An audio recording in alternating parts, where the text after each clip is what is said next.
What's going on, guys? I've got here a 2005 Ford Freestyle, and I'm going to use this car to help you out with the AC on your own car. What I'm going to do is show you the location of the 4 different air conditioning fuses. I'm also going to show you the AC relay. So to begin, we're going to head down in here in the driver's side floorboard. There's a fuse box here that contains 2 important fuses for us to check.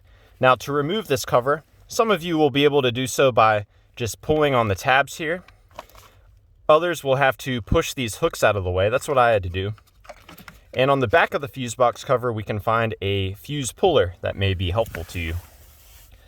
There are 2 fuses in here that send power to the HVAC control unit. This is the part of the car that has all the buttons and the knobs for the air conditioning and the heat control. So first one is fuse 7. It's a 7.5 amp fuse right there. I'm pulling these out to show you what a good fuse looks like.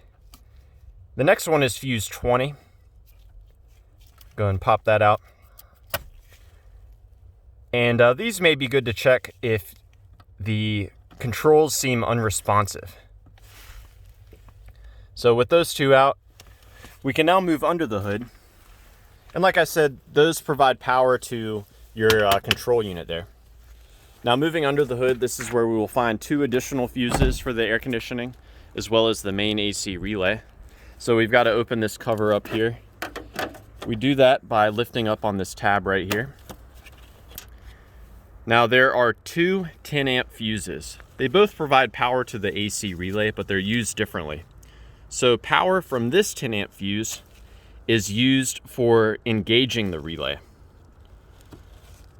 Power from this 10 amp fuse is only used once the relay is engaged.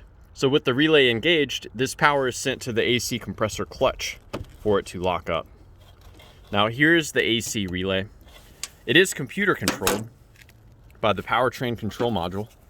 And just keep in mind, the AC will not be turned on if the check engine light is on for a number of reasons, or if the computer has detected that you have leaked out some refrigerant. But assuming that your refrigerant is good and your check engine light is not on, my favorite way to troubleshoot this relay is to tap on it with the engine running with the AC turned on. Sometimes relays can get stuck, and by tapping on that relay or wiggling it around, you can make it start working again. Further troubleshooting beyond that, we can actually remove the relay. You wiggle it from side to side while you lift up, and if you squeeze too hard, you'll crack the relay like what happened here. But we can pull that relay out, set it aside. If you have fog lights, you can swap in your fog light relay. So swapping relays is a good troubleshooting step. It's just a process of elimination to see if the relay is good or not. So if after I swap a different relay in, my AC starts to work, then I know my original relay is no good. Now another thing I can do, this is a troubleshooting step for experts only, as it involves directly sending power to the AC compressor. So if I touch these 2 pins together, I will be sending power straight to the AC compressor from my 10 amp fuse right here.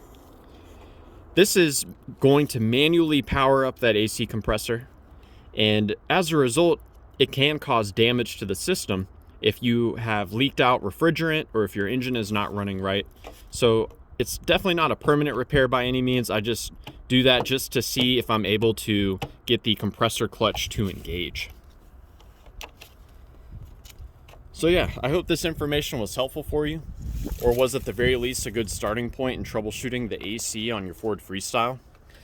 If you have any questions, I'd like to hear about it down below. Also, please do chime in if you have any advice. Thanks for watching.